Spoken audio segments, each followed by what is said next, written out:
Today we'll be creating a piece inspired by the influential impressionist Berthe Morisot and her painting Daisies. While she initially worked solely in watercolor, in 1875 she turned to Impressionism, and similarly to Degas, she often used oil, watercolor, and pastel in the same composition. However, being a woman in the 19th century meant Morisot often struggled to have her work taken seriously. In 1890, she wrote, "I don't think there has ever been a man who treated a woman as an equal, and that's all I would have asked for I know I'm worth as much as they." Despite the challenges she faced, Morisot continued creating, using color to create space and depth in her paintings. In fact, her Impressionist colleagues claimed she was a virtuoso of color. Additionally, she succeeded in clearly highlighting her composition's shape and form while using Impressionist brushstrokes. No easy feat. Okay, so let's get started. First, we're going to sketch the basic shapes. Draw a line to represent the edge of the table near the bottom of the canvas. Then sketch a large bowl towards the right. Draw the outline of a picture behind the bowl to add perspective. Then sketch a line behind the picture to add depth to the piece.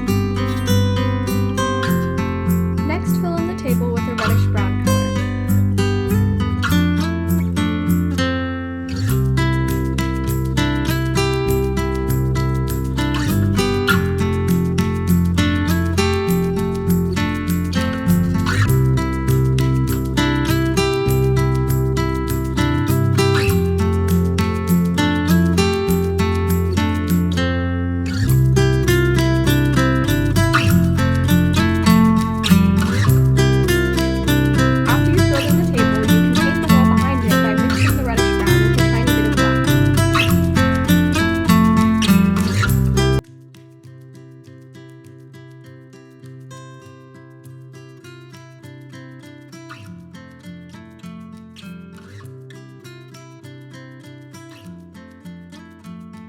After that dries, we're going to add a blue shadow on the wall and underneath the bowl.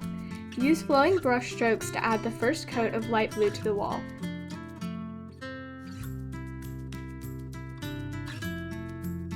Next, paint a shadow of the same color underneath the bowl. Because the blue is lighter than the brown background, you will need to paint several coats of it.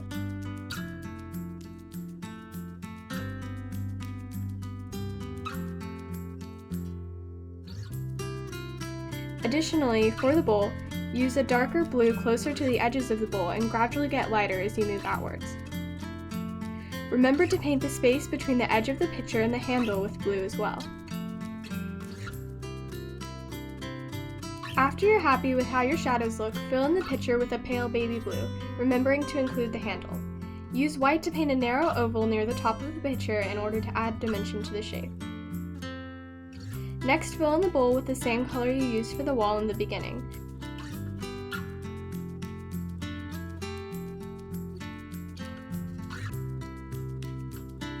Let that dry, then begin painting the daisies. Just freehand the petals, overlapping some. Don't worry if you feel like you can't see them or tell what they are, because we still have a long way to go before they are finished. Remember, the daisies are mostly on the right side of the bowl.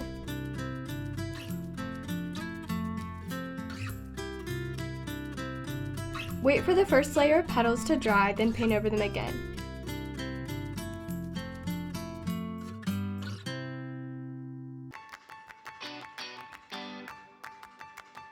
Add in the centers to help you see each flower more easily. Then continue painting over the petals until you can no longer see the background beneath them.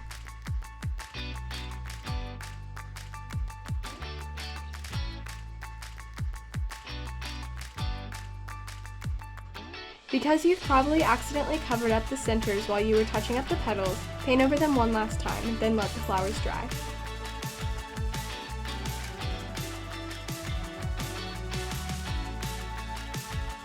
Use white with a tiny bit of brown to paint the edges of the bowl that is not covered up by the daisies. Then fill in the space between the edges with a light blue to represent water. Paint a thin line with a very dark brown to demonstrate the edge of the table. Alright, you finished a painting inspired by Berthe Morisot's Daisies. Hope you enjoyed this video and have a great day.